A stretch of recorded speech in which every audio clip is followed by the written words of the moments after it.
It was March 27, 2010. They are both part of a meetup group to talk Portuguese and do Brazilian things in the Chicago area.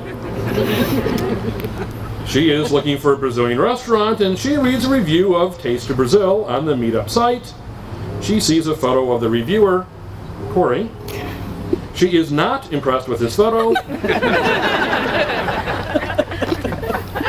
He looks drunk.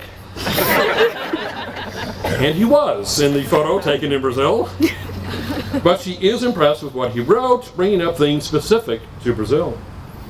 His profile says he likes to speak Portuguese. She does want to make new friends, but has no romantic interest. He turns out to be her first American male friend. He responds to her request a month later. When she gets his message through Meetup, she does not remember him. And she thinks, he must be contacting me because he has nothing else to do. He had been stood up by many Brazilians, both men and women, who wanted to speak Portuguese. And she's so pretty, she's out of his league. She sets up a meeting at Jimmy's restaurant in Naperville, the town she lives in. She cancels on him. She says she has to go to work. He later learns it was to watch American Idol. She cancels a second time when she really does have to work. He gets his first assignment with FEMA, to be gone maybe for months. He feels that he needs to meet her. He convinces her to do lunch at a Brazilian restaurant on Sunday, for he is leaving the following day. They meet at Sinha restaurant and they talk for 4 hours in Portuguese. He speaks well and she is impressed. He also impressed her by being a gentleman, for example, waiting for her at the door. At the end of the evening, he knows that he is going to marry her.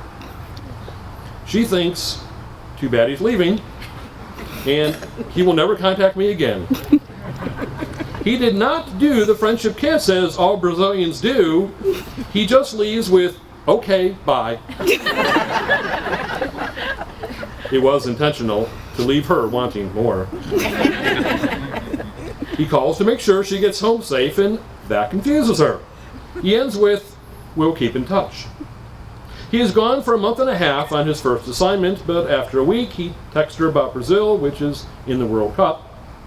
They talk on the phone for 4 to 5 hours a night until 1 or 2 a.m. and then go to work. Fortunately for him, American Idol season is over. He comes home after a month and a half just to see her.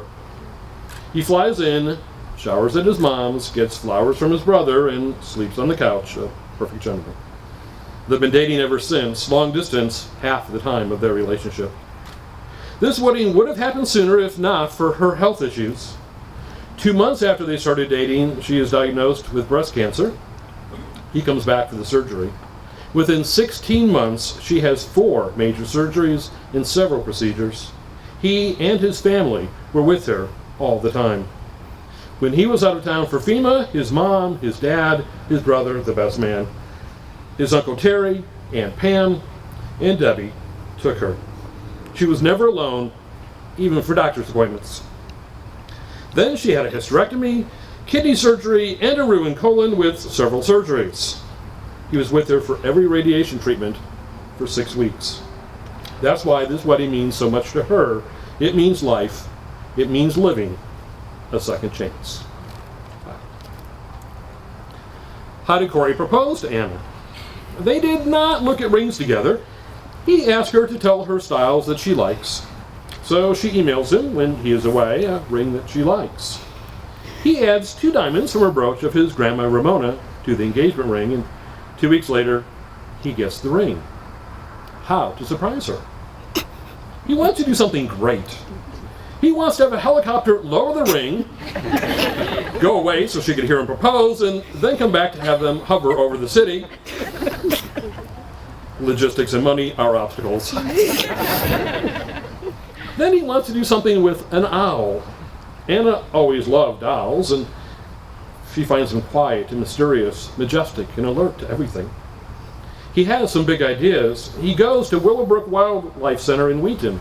They rehabilitate injured animals, and he had volunteered there and knew they have an owl. he tricks her to go there.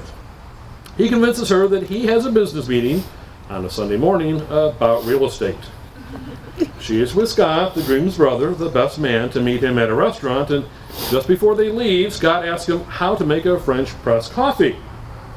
Why do you want to know that? She says, we're about to have coffee at the restaurant, right? Scott is driving Anna. Why is this restaurant so special, she asks him. I heard they have delicious biscuits, he says.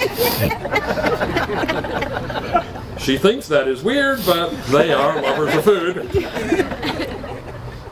When they get to a certain stoplight, prearranged, Scott says, let me call my brother to see if he is about done.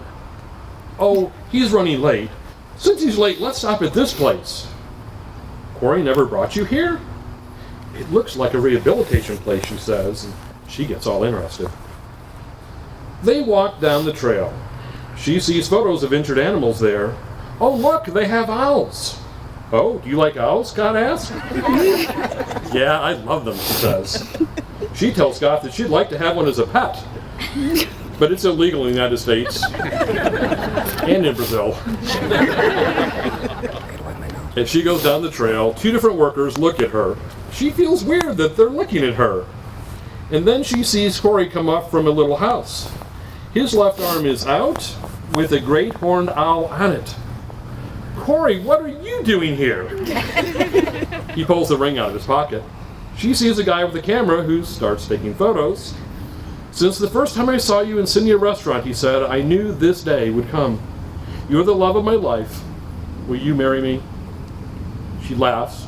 She cries. She puts her hand over her mouth, then she says, of course.